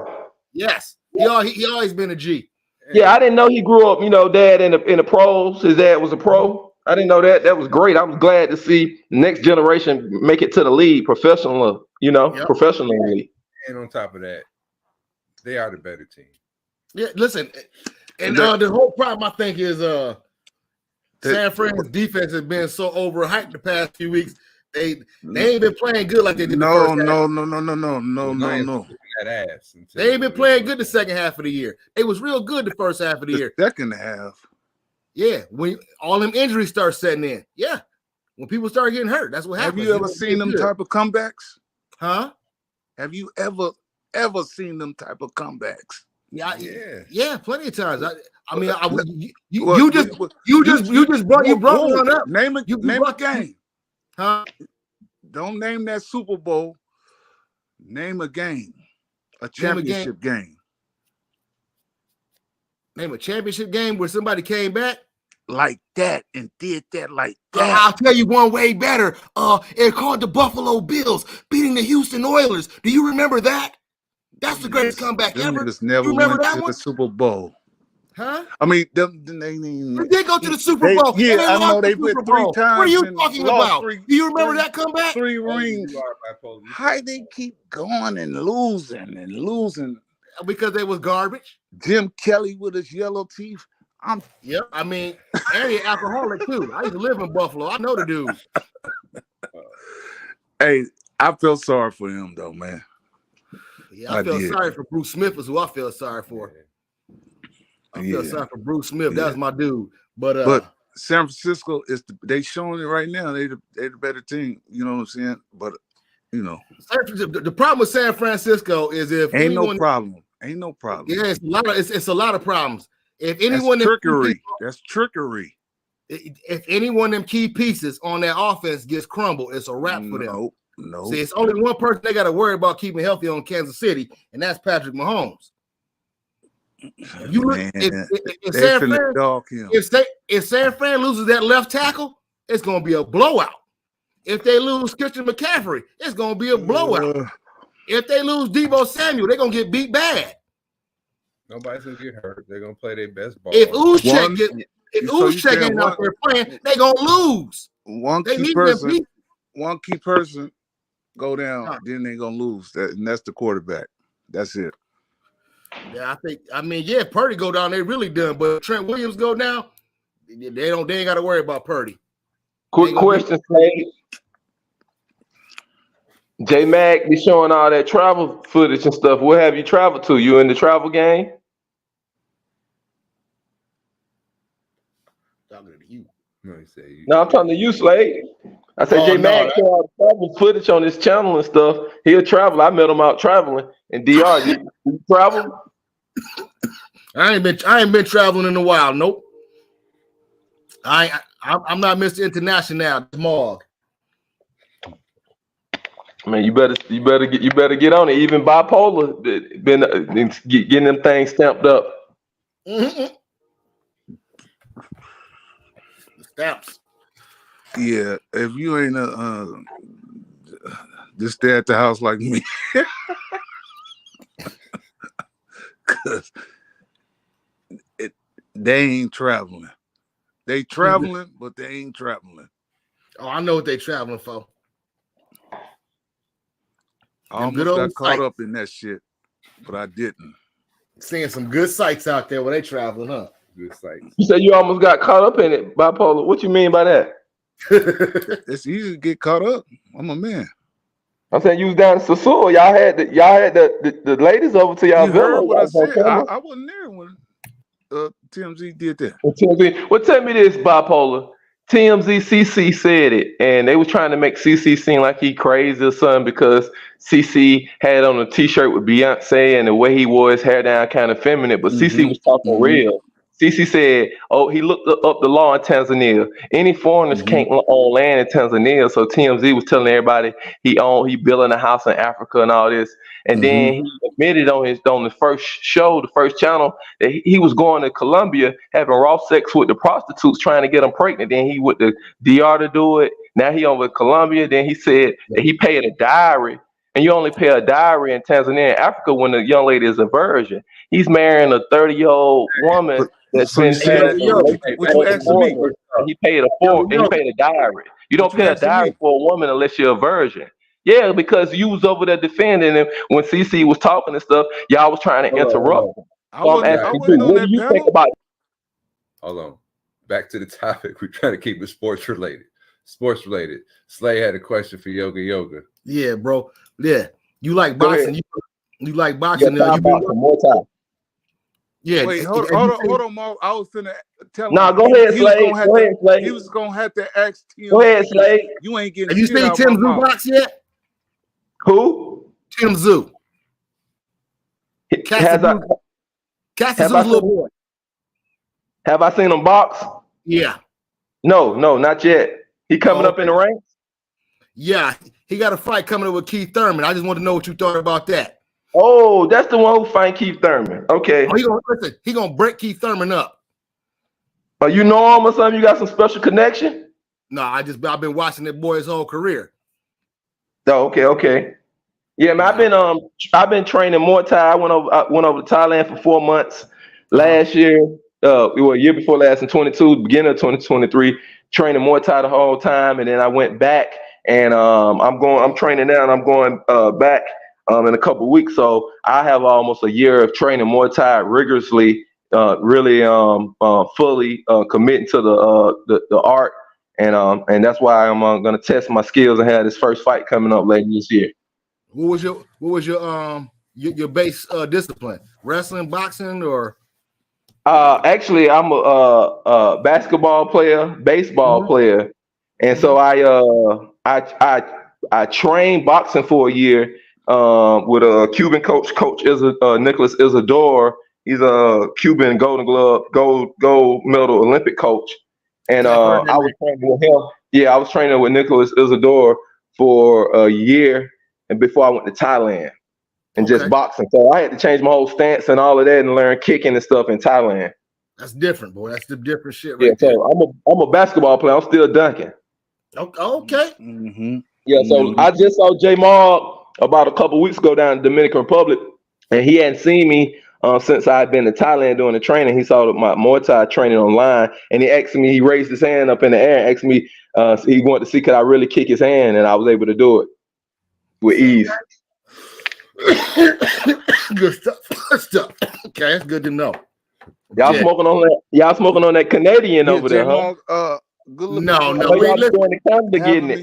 No, listen. Hold on, Yoga. Ain't nothing Canadian about this. This straight out my basement. Okay. You got the green thumb like J Maul. No, J Maul, let him know what's up. Let him know about. I got them 28 footers. No, he got one like he might have a green thumb like me, maybe. Okay. Oh. Well, I'm out of Cali. I'm out of Cali. J Maul, put it in his ear, and you know, Yoga is a extreme exaggerate, a extreme liar. All right, I'm gone. Peace out, Joe. All right. Yeah, ain't nothing lying about kicking the brother hand. I saw the brother in Sassoon a couple weeks back, and he said, "Yo, I've been seeing the Muay Thai. Can you really kick my hand? Let me really see." He wouldn't even. We was at the spot. J Mag was like, "Nah, I really want to see. Can you kick my hand?" I was like, "Man, you serious?" He like, "Yeah." I was like, "Look, man, I just got out the ocean. I got on swim trunks and flip flops. I'm running to the grocery store for my pops. I took my dad down to DR for his birthday, first time out the country." And saw J Maul with a couple of other YouTube brothers at the going to the grocery store right by the beach. So J Maul said, "Nah, Yoga, I'm getting it. Did you get it on film?" He's like, "I'm getting it on film. You got to kick my hand right now. You got to show me you really training the Muay Thai." And I was looking online, but you got to really show me. And he raised his hand about 6 feet high, and I boom, head kicked him, got it up there. All right. Well, I can't wait to see you boxing coming up in the future here. Well, it's gonna be down at DR. We're gonna have live stream on the Passport Bros app, so everybody be able to watch it live if you can't fly down. Come out for a short vacation, weekend vacation for the fight. I can't wait to see it. Yeah. But yeah, man, I don't understand the argument. He had no argument, no legs to stand on in the Mike Tyson situation. He actually started confirming what you were saying about the mental side of things. Yeah, he didn't even understand how he was co-signing, did he? Yeah, I don't even know how he was co-signing the whole time. Imagine what Ali wasn't really talking at the time, but imagine what Muhammad Ali was saying looking at that fight. Oh yeah, because he wouldn't have been. He couldn't have been able to verbalize. Yeah, imagine what Muhammad Ali looking at that fight. What Muhammad Ali said. Look what Bo Riddick said. What Lennox Lewis said. Look at what the live commentator, the other brothers that was there live at the fight, what they was actually saying, because it was the biggest hype fight in boxing since Muhammad Ali Rumble in the Jungle. The next biggest thing in boxing was Tyson Holyfield. That's what I was trying to tell him. He wasn't listening though. Hey. Still sounds blasphemous to say Mike Tyson wasn't great. It could sound that way, but that's fine. He's a great knockout artist, yes. But not knockout artists of other thorough certified boxers. He didn't knock out any other certified guys. Correct. All the certified guys he lost against. Correct. That's what the thing was. That was the whole point of the story. Yes, Mike Tyson, after looking at it, being in the hype of it in the 80s and 90s as a kid is different. Now looking back as a grown man, and you're like, hold on. All the certified guys, he went to biting on them and nibbling on them. What the hell? He stopped boxing. Couldn't get through the adversity. He was on the Wheaties box when he was against all them big white guys and all these unknown Irish guys and these black guys from Jamaica and all around all these other places that in London that we don't know the certified not American hood. Anytime he fought somebody out there American ghetto, trouble. Yeah.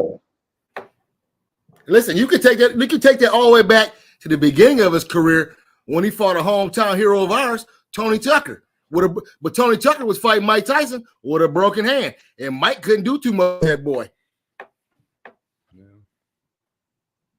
Yeah. Now I have I did train in the. I went to the boxing gym of Terrell Briggs. He fought Mike Tyson, and his brother was the head trainer at the gym. I went there a little bit because I just took kind of classes there, group classes. I didn't do any one-on-one training. I went there on days when Coach Nicholas Isidore, he was training some of the UFC guys, and that Cuban heavyweight guy, he was helping with him. So on the days of that, I would go to Decatur Boxing in Atlanta, and that was Terrell Briggs. And the whole thing of them marketing their gym was he fought Mike Tyson. So I just went home and looked at that fight before going to the gym. I'm like, Mike Tyson, beat him. That's why I didn't know of him. I was like, who was he? Or whatnot. And then just looking at the style, looking at what's going on, I was like, I don't know. Just looking back at the fights, I was like,